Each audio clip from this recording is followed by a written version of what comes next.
அன்பு நண்பர்களே, வணக்கம். இன்றைக்கு நாம் ஆன்சைட்டி சிட்டிங் அப்படிங்கிற ரூப்ரிக்கை பற்றி பார்ப்போம்.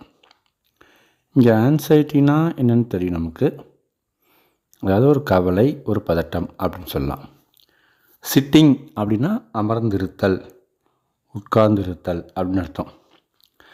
சாதாரணமாக இந்த ரூப்ரிக்கில் பார்த்தோம்னா ரொம்ப சிம்பிளாக தான் இருக்கிற மாதிரி தெரியுது. ஆன்சைட்டி, சிட்டிங் அப்படிங்கிற ரெண்டு வார்த்தை தான். பட் அந்த சிட்டிங்கிறதுக்கு கொஞ்சம் நம்ம திங்க் பண்ணி பார்த்தோம்னா நிறையா இடத்துல நம்ம அந்த வார்த்தையை உபயோகப்படுத்துவோம். இப்போ சிட்டிங்னா என்ன? அமர்ந்திருத்தல், உட்கார்ந்திருத்தல் அப்படின்னு சொல்லலாம். இன்னும் சொல்லப்போனாக்கா ஒரு வேலையும் செய்யாமல் இருக்கணும், ஒரு வேலையும் செய்யாமல் எப்படி இந்த மாதிரி உட்கார்ந்தே இருக்கிறது, எத்தனை நாள் தான் இந்த மாதிரி நான் உட்கார்ந்தே இருக்கிறது அப்படிங்கிற மாதிரி. அப்போ இந்த இடத்துல என்ன மீனிங் வருதுனாக்கா, ஐடியலாக இருக்கிறது, ஒர்க்கு ஒன்றும் செய்யாமல் இருக்கிறது அப்படிங்கிற மாதிரி அர்த்தத்தில் கூட இந்த சிட்டிங்கிறது வருது. ஸோ இதற்கான பேஷண்ட் வெர்ஷன் எந்த மாதிரிலாம் வரலாம் அப்படின்னு பார்த்தோம்னா, தொடர்ந்து ரொம்ப நேரம் அமர்ந்திருக்கிறது அவருக்கு ஒரு கவலையை ஏற்படுத்துது. எந்த இடத்துல போய் ரொம்ப நேரம் உட்காந்துருப்பாங்க அப்படின்னு பார்த்தோம்னா, ஒரு டாக்டர்கிட்ட அப்பாயின்மெண்ட் வாங்கிட்டு உட்காந்துருக்கலாம், இல்லை வேறு யாருக்காவது காத்துக்கிட்டு உட்காந்துருக்கலாம். ஸோ அந்த நேரத்தில் அவருக்கு ஒரு ஆன்சைட்டி உண்டாகுது, அதை அவர் வெளிப்படுத்தலாம். இல்லை இந்த நோய் என்னை இப்படி உட்கார வச்சிருச்சு, நான் ஒரு வேலையும் செய்ய முடியல, நான் இப்படியே எத்தனை நாள் தான் இருக்கிறது, ரொம்ப கவலையாக இருக்குது அப்படின்னு சொல்லலாம். அப்பயும் இந்த இடத்துல ஆன்சைட்டி சிட்டிங், அவர் ஒரு வேலையும் செய்யாமல் இருக்கேன் அப்படிங்கிற மாதிரி வருது. ஸோ சிட்டிங் அப்படிங்கிறது இந்த இடத்துல எந்த மாதிரி வருதுனாக்கா, நாட் ஒர்க்கிங் அப்படிங்கிற மாதிரி வருது.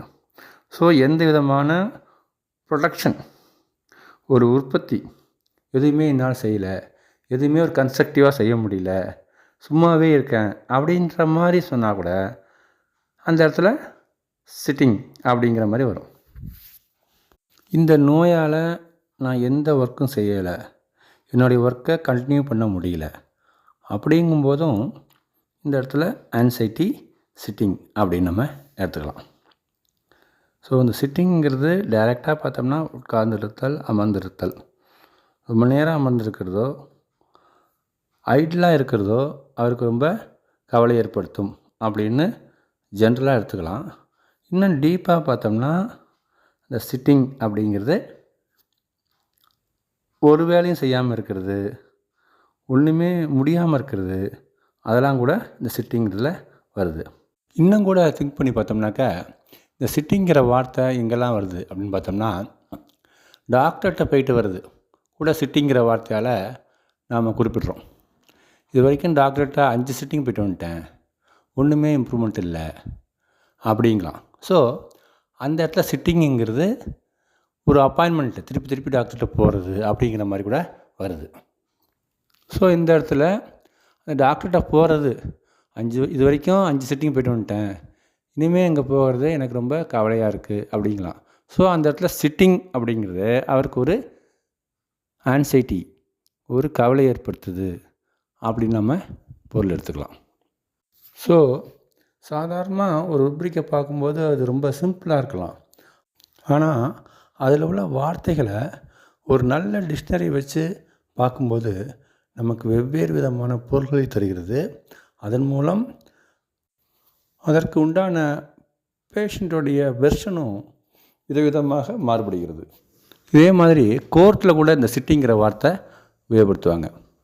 கேஸ் என்னாச்சு அப்படின்னு கேட்டால், இன்னும் 2 சிட்டிங் போயிருக்கு சார், 3 சிட்டிங் போயிருக்கு அப்படிங்கிற மாதிரி சொல்லுவாங்க. அந்த மாதிரி கோர்ட்டு கேஸ் வளர்ந்து போயிட்டே இருக்கிறது கூட இந்த பேஷண்ட்டுக்கு ஒரு ஆன்சைட்டி ஏற்படுத்தலாம். அப்போ கூட இந்த ஆன்சைட்டி சிட்டிங் அப்படிங்கிறது உபயோகமாகலாம்.